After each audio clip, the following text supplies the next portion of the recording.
Hi, I'm Shiloh Branigan with Amarillo Brewing Supply. Today we're going to be making a Kölsch beer, which is an ale that is cold fermented, and we're going to be using a shortened version of decoction mashing. We're not going to use it for the Maillard reactions, but we are going to use decoction to raise our temperatures. So right now we're going to mash in at 120, and that's going to be our protein rest, and then we're going to raise the temperature via decoction to 145 for our beta enzymes, and then we're going to raise it to 155 for our alpha enzymes, and then we're going to mash out at 170. So we're going to go ahead and open the valve.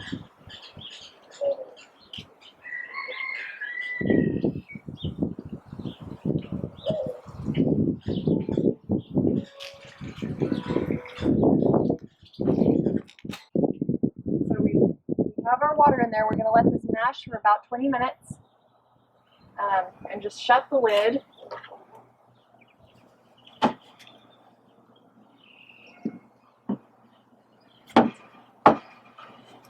And let it sit. We've done our protein rest at 120 for 20 minutes, so now we're going to go ahead and do our first decoction. So we're going to take 16 quarts of mostly grain, and then we're going to stick it in the boiling kettle and bring it to a boil. And we're going to boil this, continuously stirring, and then dump it back into the mash to raise our temperature to about 140 to 145 to get into our beta enzyme range.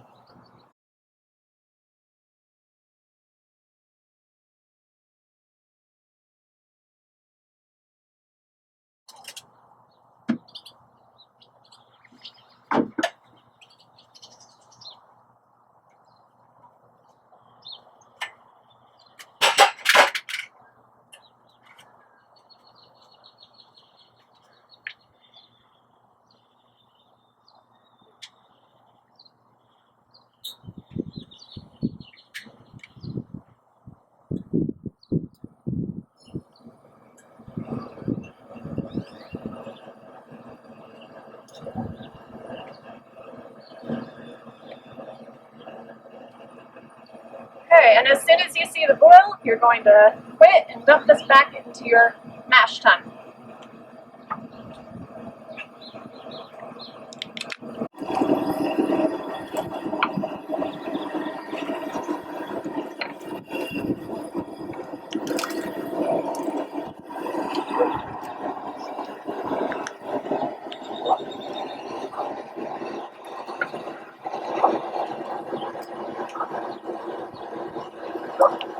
We've reached our boil, so we're going to go ahead and cut our heat and pour this back into our mash tun.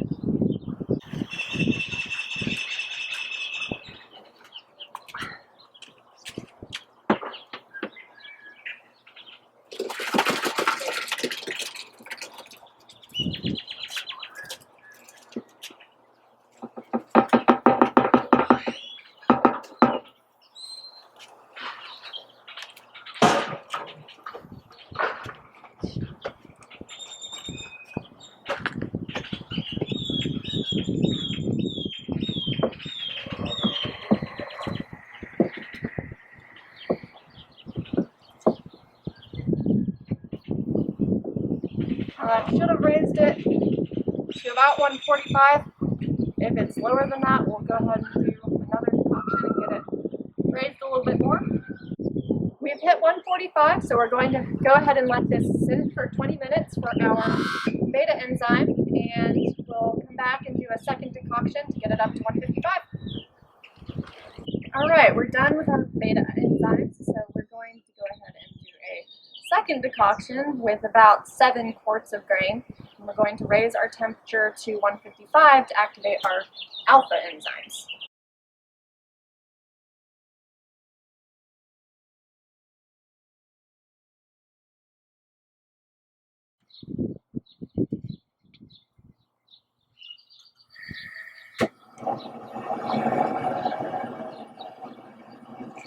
And again, we're just going to get it to a boil and then cut off the heat and add it back into our mash tun.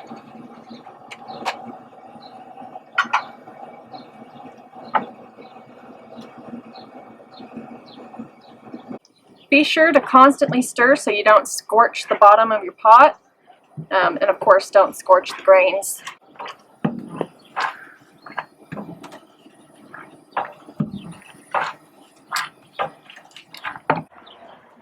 Alright, now that it's boiling, we're going to cut the heat and dump it back into the mash tun.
We're going to close the lid and let this sit for another 20 minutes. While we're waiting for our sparge water to heat up, we're going to go ahead and empty our mash tun into our boil kettle. And we're going to do a whirlfloc, which is just taking our wort from our boil kettle and dumping it back into our mash tun to filter it a little bit more. We're going to do this just a couple times. I'm not going to make a big deal out of it. We have already done our protein rest, which is also going to improve the clarity of our beer. So we're going to do this first, and then we're going to wait for our sparge water to heat up, and then we're going to do our sparge.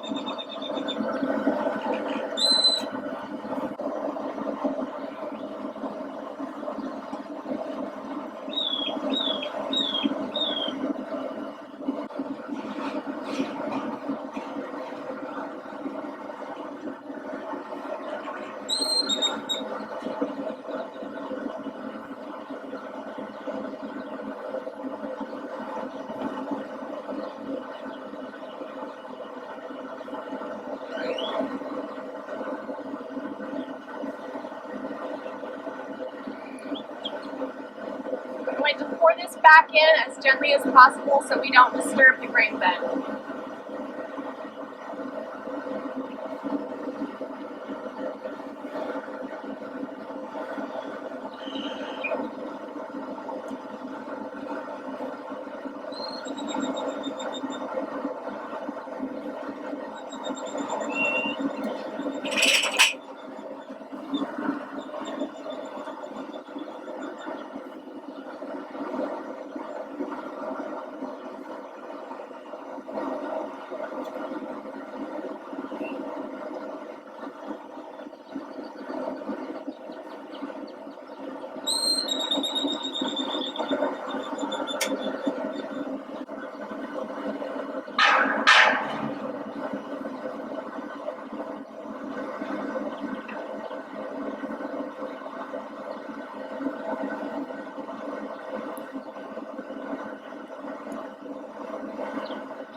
Just going to drain our mash tun completely, and then wait for our water to heat up and get sparge. Our mash tun has completely drained, so we're going to turn this off,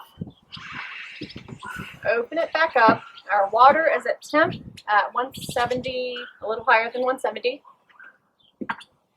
And then, so we don't disturb the grain bed, we have a little colander in our mash tun. So I'm sticking the hose in that. Open this at the top.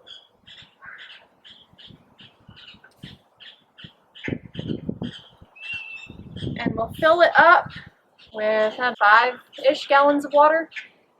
And then we'll shut this off and then open this. So that's our first sparge. Right now we're taking our gravity from our sparge runnings Just took a little drop of it and put it on our refractometer. And we're just going to check this and make sure that we're not going too low. We're not supposed to go lower than 1010. And once you put the drops on, you'll have to wait for it to cool for the reading to be accurate. So right now we're at 1025, so we're fine. And we're at about 10 gallons of wort right now. So we need about 14 3/4 gallons of wort, or we need to stop at 1010.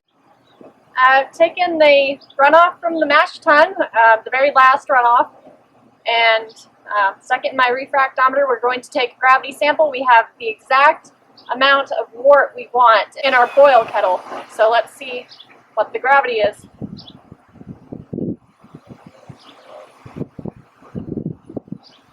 And it looks to be exactly at 1010. So we hit everything perfect on our sparge. So now we're going to take our pre-boil gravity. So just scoop a little out.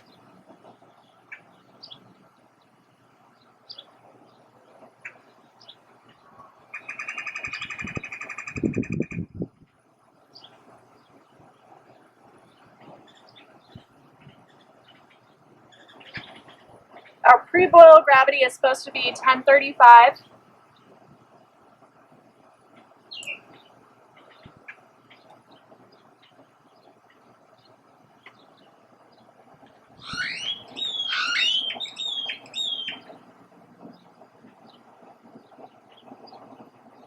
And it's at 1044. Historically, when we have taken our pre-boil gravity, it has been a little higher than Beersmith has predicted, and it usually turns out okay. So we're going to go ahead and leave it at 1044 and hope that it comes out perfect. Historically it has. So now we're going to do our boil. This is going to be a 90-minute boil because we're working with pilsner malt. Pilsner malt produces a lot of DMS, so we're going to try to boil that DMS off by increasing our boil time by 30 minutes. After 30 minutes, we're going to do our first 60-minute hop addition, which is going to be Hallertau and hersbrucker. We've been boiling for 30 minutes, so we're going to add our first hop addition, which is 1 ounce of Hallertau and 1 ounce of hersbrucker. And we have them in our little hop bag, so we reduce the sediment and just drop them in. And in 30 minutes, we will add our second hop addition. Our 30-minute timer has gone off, so we're going to add our 30-minute hop addition, which is Hallertau and saaz.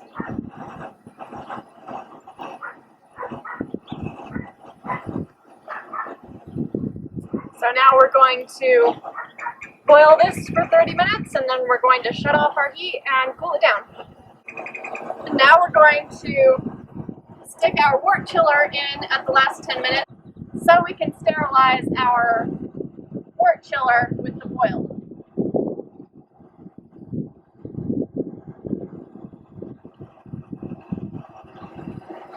And now we wait 10 minutes and we'll turn off the heat.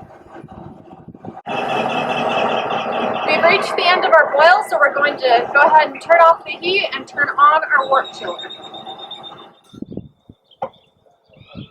We have a 2-stage wort chiller down here. We have one in a bucket of ice, and then one is in the wort itself. So we're going to run it through the one in the ice to get it nice and cool, and then we're going to run it out through this one. And it'll take probably 30 minutes to get it cooled down to temperature. In the meantime, we're going to stick the lid on here and keep all the bugs out, and then we're going to stir it periodically to get it cooled quicker, to make sure there are no hot spots, etc. And then we're going to siphon off of the sediment into our primary fermenters. Looks like our gravity is 1047, which is exactly what was estimated by Beersmith, so we're dead on.